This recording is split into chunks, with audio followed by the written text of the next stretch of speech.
bisan suod kaayo ni Jesus si Lazaro, pero matod pas mga tao diri nganong wala man siya makapugong sa kamatayon ni Lazaro.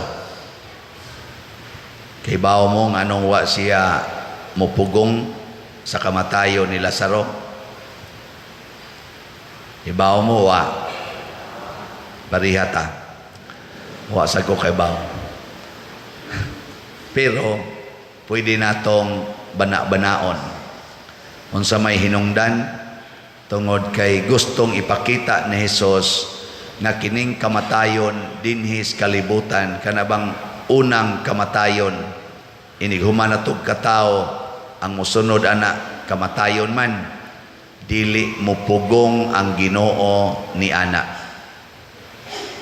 Muna ayaw gyud pagsigig question sa Ginoo nganong namatay imong bana, namatay imong uyab, namatay imong anak, namatay imong ginikanan, namatay ang imong estudyante, namatay ang imong pag-umangkon nga buutan, o kaha namatay ang pare.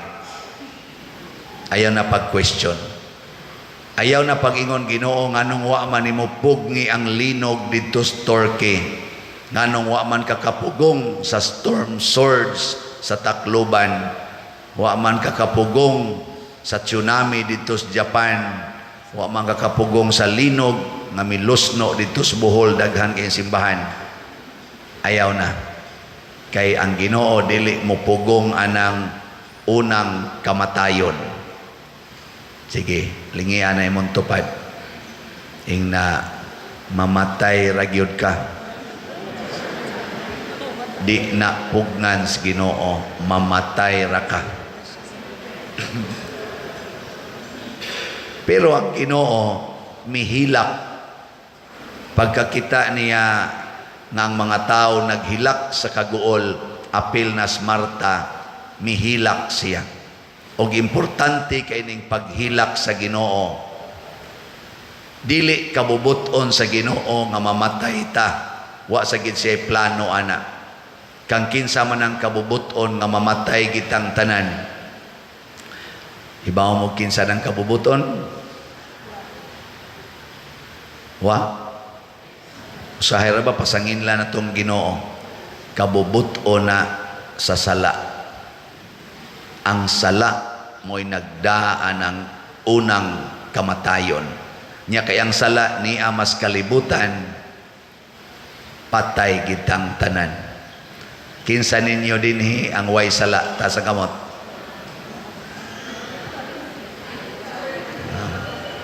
Pulos mo patyonon. Apil na ning ni isas kamot. Kay sadaan sad ni. Pero kay nihilak man si Jesus, nagpasabot, mibati siya, nakitang tanan na biktima sa sala.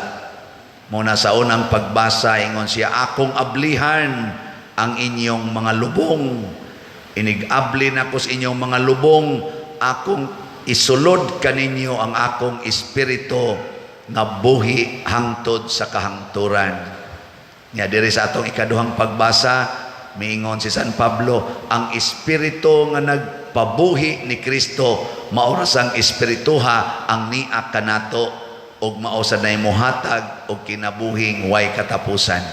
Nya sa Ebanghelyo niingon si Jesus, ako mao ang pagkabanhaw, ang motuo kanako bisan tuod mamatay mabuhi. Agi kaduhang lingi sa imong tupad, ing na naluoy si Kristo nimo. Ingna ba ingna naluoy si Kristo nimo kay mura naman na siyag na discourage mamatay gideta. Naluoy si Kristo kanato, mao na gaandam na pud siya og pagkabanhaw, resurrection. Gaandam siya ikaduhang kinabuhi. Kaya ang una na itong kinabuhi, kana mang pagkatao na to, kanang sigihan na to, celebrate birthday, nga mahadlok na ba mong musulti sa pizza. Birthday na ko ugma. Pila na edad. Secret pa kada. Isulti na ng birthday ni Father Siano, November 24, 1963. Anak, aron kibaw mo pilay akong edad. Aron mahibaw mo nga hapit na moabot na ko ang first death. Labaw pa mo diha nga mga tiwasuno na kaignaw. Pero kay gikaluy-an man tas Ginoo, gihatag niya ang Espiritu Santo. Pero ang kondisyon, kinahanglan mo tuo taniya. Kinsa ninyo dinhi ang mituo sa Ginoo. Tasa kamot. So kanang wa mo isa mga impernohono na natanan. Sawan, tagaan ta mog second chance. Sige, tagaan second chance. Basi pagbabago, kinsa dinhi ang motoo ni Kristo. Gamay na lang ang wa mo isa. Ang natog, wa mo isa. Sige. Kinsa maning motoo ni Kristo. Una, kinahanglan dili na ni siya mahigugma sa mga butang nga nias kalibutan. Matod pa ni Kristo, biyai ang tanan tungod kanako. Kinsa ninyo dinhi ang nahigugma ni Kristo labaw sa inyong kwarta. Taas ang kamot. Wa. Unsa man din. Anay nang isa, ana ra kutob. Pasabot ana, kay wa naman mo ana, pasabot ana, dipindi. Dipindi, og bati, atras, og nindot, ritso. Oy, mga buangon kay tas tanan. Kinsa ninyo dinhi ang nahigugma ni Kristo labaw sa inyong mga anak. Taas ang kamot. So, pwede ra gyud mamatay ng inyong mga anak, no? Total na amas Kristo. Kinsa dinhing mga bana nga nahigugma ni Kristo labaw sa ilang asawa. Taas ang kamot. Pasabot at ngano mahasta ang babae ni isa man na sa daybana. Babae ka mo, mga buangon mo. Bana akong ipaisas kamot. So na tulo kabuk ni isa. Pasabot ana, pwede ra gyud mamatay ng inyong asawa. Total na amas Kristo. Kinsa dinhi ang mga asawa nga nahigugma ni Kristo labaw sa ilang bana. Sa kamot. Wa kay klaro. Pero dabayo-bay sa ni ana ra ko to.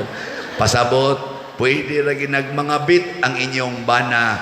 Total na amas Kristo. No.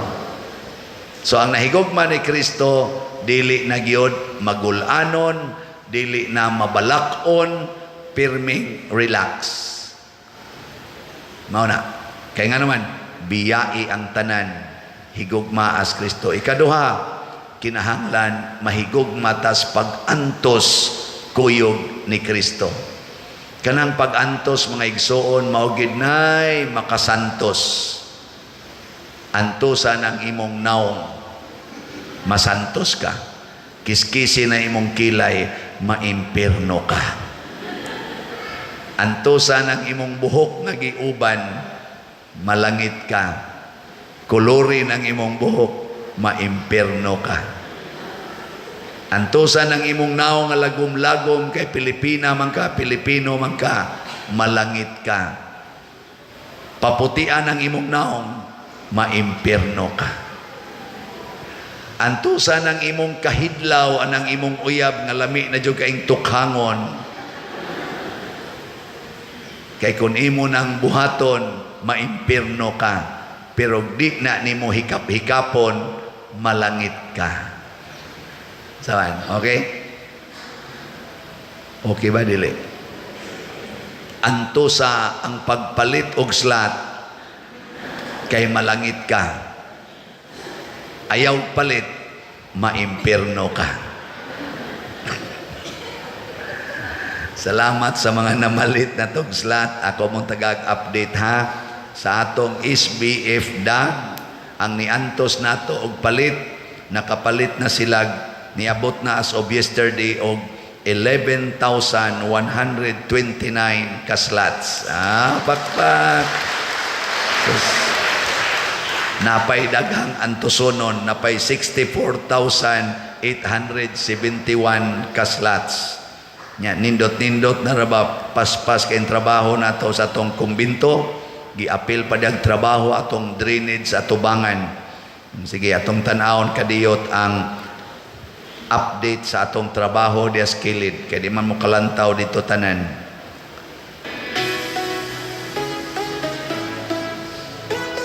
Paspasa gud na do.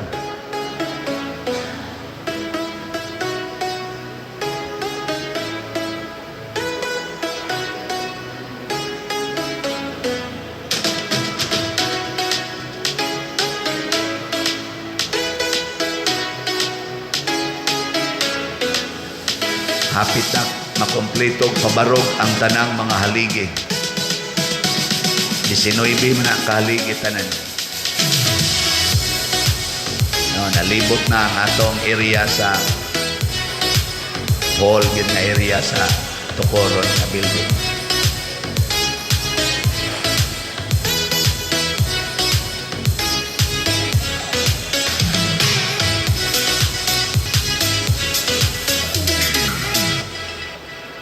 Okay, sa atong pakpakan ang naghimo sa video, labaw na gyud ang nagtrabaho. Salamat kayo niya sa ato sang special slot sa God's protection, healing and joy para sa atong pista ug sa Holy Week. Nahalina na punta og 5,966 ka slots. Pakpak yapon. Salamat. Anaapay 39,034 ka slots. Kanunay gid natong i-update kay kining mopalit og slots, mao ni ang pagsunod ni Kristo. Kita mga igsoon, gipalit sadta ni Kristo, ang tawag ana gilukat kita ni Kristo. Gikan sa kamot sa yawa, gikan sa kamot sa sala. Iyatang gilukat. Unsa may ang gipalit? Wa siya mo palit pinaagi kwarta kay pobre man siya, iya tang gipalit pinaagi sa tulo sa iyang dugo. Kada to sa dugo ni Kristo, one slot to siya.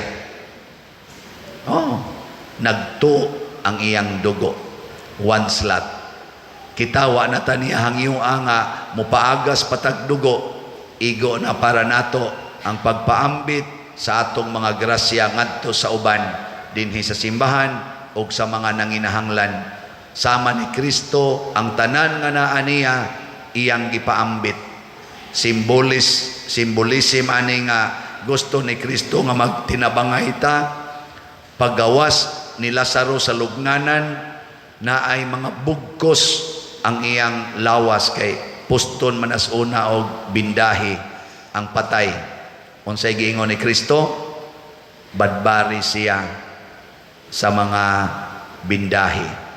Og sa iyang giingon. Og palakta siya. Tagai og kagawasan nga mulambo. Daghan sa ato mga kaigsuonan karon, labi na sa mga kabus, gigapos in taon sa tumang kalisod. Wa badbari giulipo na hinoon. Basin ang imong anak, wa na nimo palakta. Inigdayong lakaw, day kagingon, pantay ka na. Palakta. Imong bana, gustong mo adto silingan, katong mubog short, basig imong kasaban, palakta. Imong asawa, basig gustong mo kuyog spare, nyari mo higda, tipon spare, palakta. No. Sabot, set free. Tagai o kagawasan.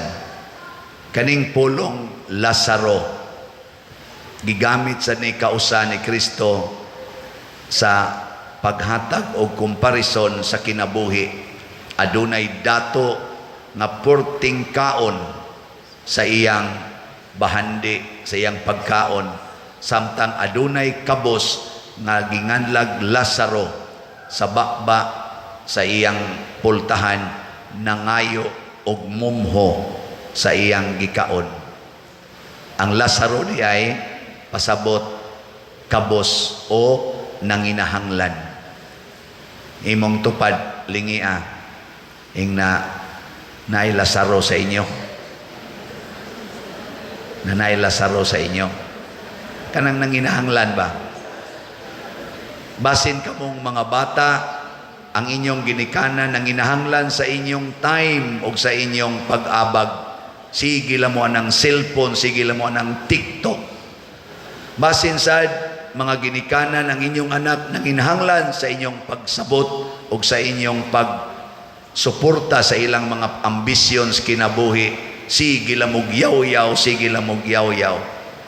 Basin o niya kamo nanginahanglan sad mo nga di na mo papalitog slat sa pare. Yang pare, sige lang yung baligya. Ako mong iset free. Ako mong ingnon, ayaw na lang mo pamalit kung gusto mong muadtos impierno. Pero kung gusto mong malangit, kuyog ta, mamalit na ta. Slat pa more. Di ba? Sige, manindog na ta, mga slatters.